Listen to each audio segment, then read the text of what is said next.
আচ্ছা, কেমন হয় যদি মাত্র 2470 টাকায় ঢাকা থেকে যাতায়াত খরচ, থাকা, খাওয়া সমস্ত খরচ সহ বাংলাদেশের একটি পাহাড়ি এলাকায় 3 দিন 4 রাত ভ্রমণ করতে পারেন, সাথে পাহাড়, সমুদ্র, ঝর্ণা, লেক সবকিছু ঘুরে দিতে পারেন। হ্যাঁ, আজকে এরকমেরই একটি কম বাজেটে একটা ট্যুরের গল্প শোনাবো আপনাদেরকে। তবে শুরুতেই বলে রাখছি, ভিডিওটা শুধুমাত্র যারা স্টুডেন্ট আছেন বা বাজেট ট্যুর দেন তাদের জন্য। এছাড়া যারা একটু এক্সপেন্সিভ ট্যুর দিতে চাচ্ছেন তাদের জন্য এই ভিডিওটা না, তো তারা চাইলে এই ভিডিওটা স্কিপ করতে পারেন। আচ্ছা, আসুন শুরু থেকে শুরু করা যাক। আমরা শুরু থেকে প্রতিটা স্টেপে আপনাদের দেখাবো আমরা কোন জায়গা থেকে ভ্রমণ শুরু করেছি, কত টাকা খরচ হয়েছে, কোথায়, প্রতিটা জিনিস আমরা কাউন্ট করবো। তো চলুন শুরু করা যাক।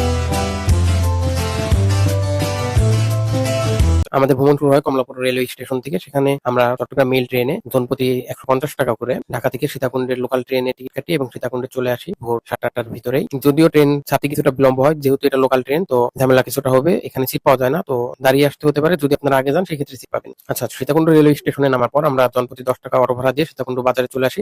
চাইলে আপনারা হেঁটেও আসতে পারেন। তারপর সেখান থেকে আমরা হোটেল ভাড়া নিয়ে নিই জনপ্রতি 200 টাকা পরে। 5 জন ছিলাম, 5 জনে 1000 টাকা আসছে, তো প্রতিজনে 200 টাকা করে। তারপর হোটেলে আমরা বিশ্রাম নিয়ে সকালের খাবার খেয়ে নিই জনপ্রতি 50 টাকা করে।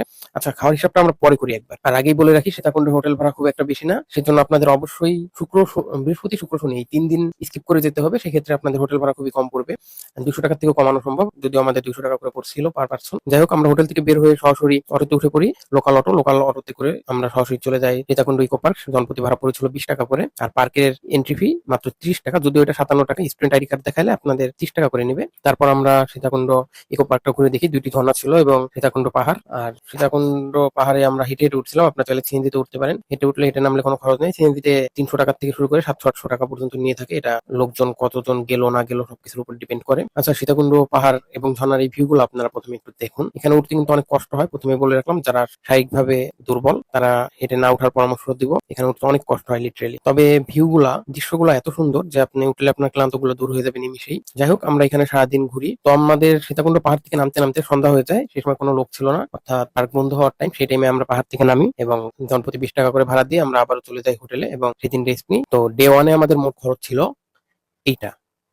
আচ্ছা, তো দ্বিতীয় দিনও আমরা একইভাবে সকালে ঘুম থেকে উঠে যাই। ঘুম থেকে উঠে আমরা মেইন রোডে চলে যাই, বা হোটেলের একদম পাশেই মেইন রোড। বাজার আর হোটেল একদম এক জায়গায় এবং মেইন রোডটাও একদম পাশে, এটা একটা সুবিধা। তো আমরা দ্বিতীয় দিন হোটেল থেকে সরাসরি চলে যাই লোকাল বাসে করে মিরসরাই। তো এখানে জনপ্রতি ভাড়া নেয় 30 টাকা, যদি স্টুডেন্ট ভাড়ায় হাফ, তবুও আমরা 30 টাকায় দিয়েছিলাম। আচ্ছা, বাস থেকে আপনাদের নামিয়ে দিবে সরাসরি। আপনারা যদি বলেন যে আমরা মেলঘুমে যাবো, মেলঘুমের সামনেই নামিয়ে দিবে। আমরা আপনারা ওইখান থেকে রাস্তাটা পার হয়ে অপোজিট সাইড থেকে চাইলে সিএনজিতে অথবা হেঁটেও যেতে পারেন সরাসরি মেলঘুমের দিকে। লোকাল যে কাউকে জিজ্ঞাসা করলে পথ দেখিয়ে দিবে আপনাদেরকে। তো আমরা মেলঘুমে যাই, মেলঘুম ঘুরি। এই মেলঘুমের দৃশ্যটা একবার দেখুন আপনারা। এই দৃশ্যটা আসলেই অনেক সুন্দর ছিল, কারণ আমার জীবনে এটা প্রথম কোনো ঘুম ভ্রমণ ছিল। যাই হোক, আমরা এখানে ঘোরাঘুরি করার পরে এখান থেকে বের হয়ে যাই। অবশ্য বলে রাখা ভালো, এটা সেপ্টেম্বরের ভিডিও, যার কারণে এই সময় বেশি একটা পানি ছিল না। আর আপনারা যদি জুলাই আগস্টের দিকে যান সেই ক্ষেত্রে অনেক পানি পাবেন, এখানে ঘুরে মজা পাবেন। আচ্ছা, মেলঘুম ঘোরার পরে আমরা চলে আসি আবার মেইন রোডে হেঁটে। মেইন রোড থেকে আমরা আবার চলে যাই মহামায়া লেকে। মহামায়া লেকে জনপ্রতি ভাড়া নেয় 10 টাকা করে, ওটার একদম কাছেই। তারপর মহামায়া লেকে এন্ট্রি প্রাইস ছিল 30 টাকা। আর মেইন রোড থেকে মহামায়া লেক পর্যন্ত ভাড়া ছিল 10 টাকা। আর একটা কথা বলে রাখি, আমরা সীতাকুণ্ডে যতগুলো স্পটে যাই না কেন, আমরা প্রতিটা স্পটে যাওয়ার জন্য আমরা মেইন রোডে নামবো। মেইন রোড থেকে নামার পরে আমরা 10 টাকা বা 20 টাকা ভাড়া দিয়ে ওই স্পট পর্যন্ত যাবো, তারপর কিছুটা হেঁটে তারপর আমরা মেইন স্পটে পৌঁছাবো। আর মহামায়া লেক ইকো পার্কে ঢুকতে খরচ পড়েছিল 30 টাকা জনপ্রতি, এবং আমরা ওইখানে যে বোট নিই একটা, তো ওইখানে বোট ভাড়া বিভিন্ন রকম, 700 থেকে 1000 টাকা, অনেক রকম আছে। তবে আপনারা মানুষ বেশি থাকলেও এখানে খরচটা কিছুটা কমবে। তবে আমরা একটা গ্রুপ ছিলাম, আরো একটা গ্রুপের সাথে আমরা অ্যাড হয়ে একসাথে প্রাইসটা একটু কমায় তারপর আমরা যাই। বোটের ভাড়া ছিল 1000 টাকা, আমরা 10 জন যাই, যার কারণে ভাড়াটা 100 টাকা করে পড়েছিল জনপ্রতি। তারপর আমরা ওইখানে বোট দিয়ে লেকের ভিতরে একটা ঝর্ণা প্লাস লেকটা ঘোরাঘুরি করি। তারপর আমরা চলে আসি আবার, এবং মহামায়া লেক থেকে আবার আমরা সীতাকুণ্ড হোটেলের দিক চলে যাই। সন্ধ্যা হয়ে যায় আজকেও, দ্বিতীয় দিনেও। এই মহামায়া লেক থেকে সীতাকুণ্ড বাজার পর্যন্ত যেতে আমাদের খরচ পড়ে 50 টাকা জনপ্রতি। আর বলে রাখা বাহুল্য যে প্রতিটা যাতায়াতে আমাদের হয়তো লোকাল বাসে অথবা লোকাল সিএনজিতে। আচ্ছা, দ্বিতীয় দিনের আমাদের মোট খরচ ছিল এইটা।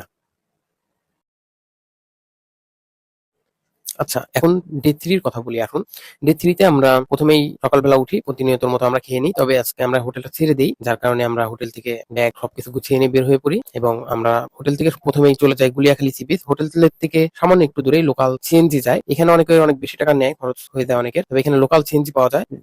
স্থানীয় কাউকে জিজ্ঞাসা করলে বা ওখানে লোকজন বাজারের যে কাউকে জিজ্ঞাসা করলে দেখিয়ে দিবে। মেইন রোডের ওইখানেই, মেইন রোডের ওইখানে গুলিয়াখালী লোকাল সিএনজিতে করে আমরা চলে যাই গুলিয়াখালী সি বিচে। সেখানে জনপ্রতি ভাড়া নেই 30 টাকা করে। তো জনপ্রতি 30 টাকা করে দিয়ে আমরা চলে আসি গুলিয়াখালী সি বিচে। গুলিয়াখালী সি বিচের ভিউটা আসলে অনেক সুন্দর ছিল। এখানে সবুজ ঘাস, তার ভিতরে আপনি চাইলে শুয়েও থাকতে পারবেন। আর আমরা যখন যাই সেই সময় বৃষ্টি হইতেছিল। এখানে সীতাকুণ্ড যে গুলিয়াখালী সি বিচটা, এখানে এই পর্যন্ত যাইতে আপনারা বোটেও যেতে পারেন, হেঁটেও যেতে পারেন। হেঁটে যাওয়া কিছুটা কষ্ট, কারণ কাদা ছিল অনেক আমরা যখন যাই। তবে আমরা এটাকে এনজয় করছি, এই কারণে আসলে আমাদের মজা হয়েছে আর কি অনেক। আচ্ছা, তো আপনারা ওইখানে ব্যাগ রাখতে পারেন। ব্যাগ রাখতে প্রতিটা ব্যাগ 20 টাকা বা 30 টাকা করে নিবে হয়তো। রেখে তারপর আপনার সীতাকুণ্ড এই গুলিয়াখালী সি বিচটা ঘুরে আসবেন। ঘুরে আসার পর ওইখান থেকে আবার আপনারা মেন রোড পর্যন্ত আসতে পারবেন জনপ্রতি 30 টাকা করে ভাড়া দিয়ে লোকাল সিএনজিতে। এটা হয়ে গেলে তারপর আবার আপনারা মেন রোড থেকে চলে যাবেন রূপসী ঝর্ণার উদ্দেশ্যে। এই কারণে রূপসী ঝর্ণায় যাওয়ার জন্য মেন রোড থেকে জনপ্রতি 30 টাকা ভাড়া দিয়ে লোকাল বাসে করে চলে যেতে পারবেন রূপসী ঝর্ণার সামনে। সেখান থেকে আপনারা আবারও 10 টাকা বা 20 টাকা সিএনজি লোকাল ভাড়া দিয়ে আপনারা রেল লাইন পর্যন্ত চলে যাবেন। রেল লাইন থেকে জনপ্রতি 50 টাকা বা 20-30 টাকা নিবে এরকম। এই টাকা দিয়ে আপনারা ব্যাগগুলো রাখবেন। ব্যাগগুলো রেখে আপনারা রূপসী ঝর্ণার উদ্দেশ্যে বেরিয়ে পড়বেন। ওইখানে 5 থেকে 10 মিনিট হেঁটে আপনারা রূপসী ঝর্ণায় পৌঁছে যেতে পারবেন। রূপসী ঝর্ণা ঘুরে আমাদের ব্যাক করতে করতে আজকেও সন্ধ্যা হয়ে যায়,